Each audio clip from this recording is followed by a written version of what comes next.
Friends, দেখেন সকালবেলার দৃশ্যটা একদম সবুজে সবুজে ভরে গেছে মাঠ। সবুজের সবুজায়ন ঘিরে রেখে দিয়েছে মাঠটা।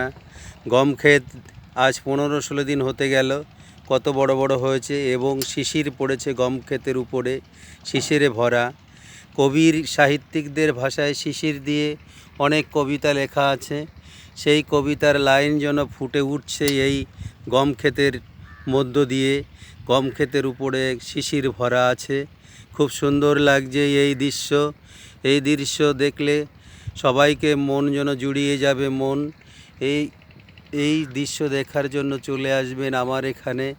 তো আপনাদের যদি ভালো লেগে থাকে তাহলে এই এই সকালবেলার এই শুভ দৃশ্য, খুব সুন্দর এই সবুজায়ন দেখার জন্য লাইক, কমেন্ট, শেয়ার অবশ্যই করবেন।